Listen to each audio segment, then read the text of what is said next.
कभी एक वक्त था जब दुनिया का हर फैसला वॉशिंगटन डीसी से होता था। अमेरिका कहता था और दुनिया सुनती थी। लेकिन आज दुनिया बदल गई है। नए पावर्स उभर रहे हैं, नए अलायंस बन रहे हैं और वो देश जिसे कभी सुपर पावर के नाम से जाना जाता था, अब अपनी लेगेसी को बचाने के लिए स्ट्रगल कर रहा है। यूक्रेन वॉर से लेकर गाजा कॉन्फ्लिक्ट तक और डॉलर के ग्लोबल डिक्लाइन तक हर जगह एक पैटर्न नजर आ रहा है। अमेरिका अब कमांड में नहीं रहा। लेकिन सवाल यह है कि क्या यूनाइटेड स्टेट फिर से अपना कंट्रोल वापस ले सकता है या फिर ये गेम ओवर है for the world's most powerful empire. चलिए देखते हैं आज के इस वीडियो में।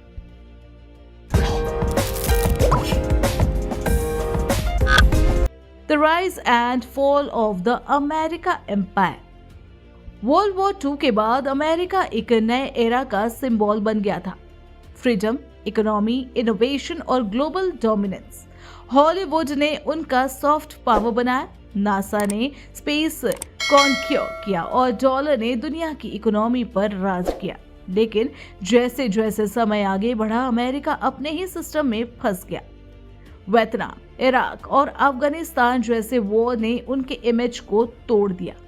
ट्रिलियंस ऑफ डॉलर जिनके थ्रू वो दुनिया में पीस फैलाना चाहता था, उन्होंने अमेरिका के अंदर ही पॉवर्टी और फ्रस्ट्रेशन बढ़ा दी। लोगों का भरोसा कम हुआ और दुनिया ने देखा कि अमेरिका भी हार सकता है। ये वो टर्निंग पॉइंट था जहां से डिक्लाइन शुरू हुआ, स्लो, साइलेंट लेकिन real. The new world order, China, Russia and BRICS uprising. जब अमेरिका अपने वॉर में बिजी था, तब चाइना क्वाइटली दुनिया का मैन्युफैक्चरिंग हब बन गया। उन्होंने अपनी स्ट्रैटेजी सिंपल रखी, लड़ाई नहीं, सप्लाई। आज हर कंट्री के पास कोई ना कोई चाइनीज प्रोडक्ट जरूर होता है, चाहे वो फोन हो, मशीन हो या टेक्नोलॉजी। रशिया ने मिलिट्री पावर और नेचुरल रिसोर्स के जरिए वेस्ट के डोमिनेंस को चैलेंज किया। फिर BRICS countries Brazil, Russia, India, China, South Africa के साथ आई और एक अल्टरनेटिव वर्ल्ड ऑर्डर बनाया। ये कंट्रीज अब ट्रेड और करेंसी में डॉलर के बजाय लोकल मनी यूज कर रहा है और ये ही अमेरिका के कंट्रोल के लिए सबसे बड़ा खतरा है, क्योंकि अगर दुनिया डॉलर से दूर जा रही है तो अमेरिका अपनी फाइनेंशियल ग्रिप खो रहा है।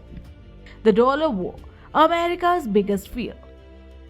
अमेरिका की असली ताकत उसके मिसाइल नहीं बल्कि यूएस डॉलर है। पूरे ग्लोब में ऑयल, ट्रेड और लोन डॉलर में होती थी, मतलब हर देश को इनडायरेक्टली अमेरिका के कंट्रोल में रहना पड़ता था। लेकिन अब सऊदी अरेबिया, रशिया और चाइना ने सिग्नल दे दिया है कि वो डॉलर को साइड कर रहे हैं। ऑयल ट्रेड युआन में हो रहा है, ब्रिक्स अपनी करेंसी बना रहा है और इंडिया भी रुपी ट्रेड पे फोकस कर रहा है। इसका मतलब ये है कि पेट्रो डॉलर सिस्टम जिसने अमेरिका को सुपर पावर बनाया था, अब कोलैप्स के एज पर है। अगर डॉलर की डिमांड गिरी तो यूएस का इकोनॉमिक एम्पायर गिर जाएगा और ये ही वजह है कि अमेरिका सैंक्शंस और बैन्स के थ्रू अपना कंट्रोल वापस लेने की कोशिश कर रहा है। लेकिन दुनिया अब उससे डर नहीं रही। The power problem, military without influence.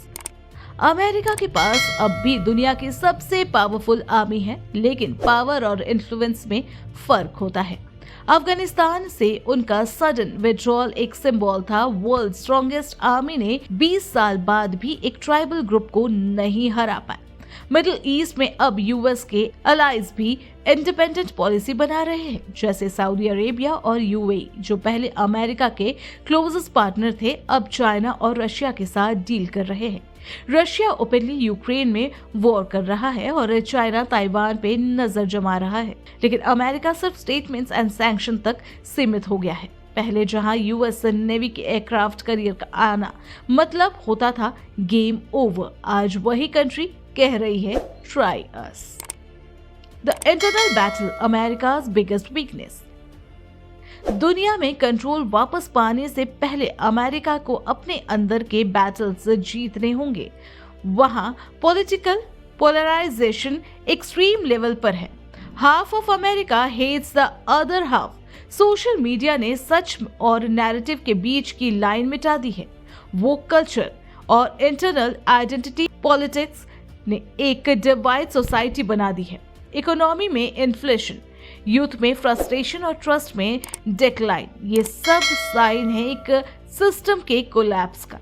अगर अमेरिका को अपनी खोई पावर रिगेन करनी है तो उन्हें पहले अपनी यूनिटी, इनोवेशन और लीडरशिप वापस लानी होगी। वो से नहीं, अपने दिमाग से। लेकिन टाइम कम है और दुनिया रुकने वाली नहीं। तो क्या यूएसए फिर से दुनिया का बॉस बनेगा या फिर हिस्ट्री बुक्स में लिखा जाएगा the America century is over?